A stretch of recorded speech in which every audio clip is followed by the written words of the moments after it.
Igitabo Itangiriro igice cya mbere. Imana iremye isi n'ijuru n'ibirimo byose. Mbere na mbere Imana yaremye ijuru n'isi. Isi yari itagira ishusho, yariho ubusabusa, umwijima wari hejuru y'umuhengeri, maze umwuka w'Imana yagendagendaga hejuru y'amazi. Imana iravuga iti habeho umucyo, umucyo ubaho. Imana ibona umucyo ko ari mwiza, Imana itandukanya umucyo n'umwijima.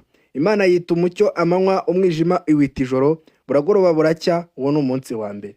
Imana iravuga iti habeho isanzure hagati y'amazi, rigabanya amazi n'ayandi mazi. Imana irema iryo sanzure, igabanya amazi yo munsi y'isanzure n'ayo hejuru, biba bityo. Imana yita iryo sanzure ijuru, buragoroba buracya, uwo ni umunsi wa kabiri. Imana iravuga iti amazi yo munsi y'ijuru ateranire hamwe, ahumutse haboneke, biba bityo. Imana yita ahumutse ubutaka, iteraniro ry'amazi iryita inyanja. Imana ibona ko ari byiza.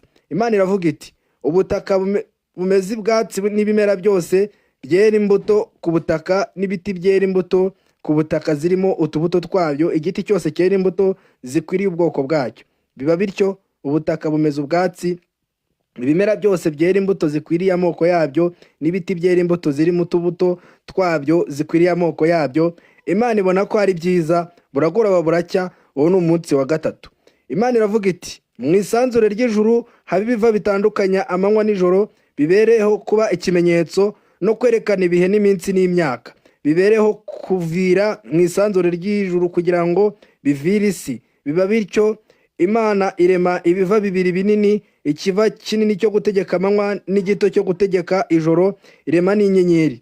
Imana ibishyira mu isanzure ry'ijuru kugira ngo bivire isi, kandi bitegeke amanywa n'ijoro, bitandukanye umucyo n'umwijima.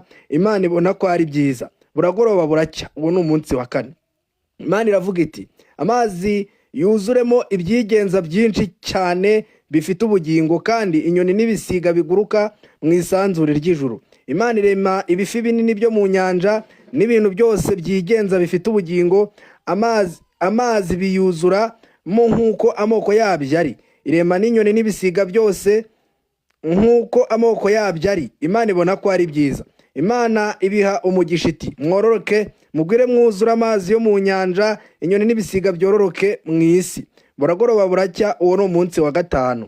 Imana iravuga iti isi izana ibifite ubugingo, amatungo n'ibikururuka nk'uko amoko yabyo ari, n'inyamaswa zo mu isi nk'uko amoko yazo ari. Biba bityo. Imana irema inyamaswa zo mu isi nk'uko amoko yazo ari, n'amatungo nk'uko amoko yayo ari, n'ibintu byose bikururuka hasi nk'uko amoko yabyo ari. Imana ibona ko ari byiza. Imana iravuga iti tureme umuntu agira ishusho yacu ase natwe, batwara amafi yo mu nyanja n'inyoni n'ibisiga byo mu kirere n'amatungo n'isi yose n'igikururuka hasi cyose. Imana irema umuntu ngo agire ishusho yayo, afite ishusho y'Imana niko yamuremye, umugabo n'umugore niko yabaremye. Imana ibaha umugisha.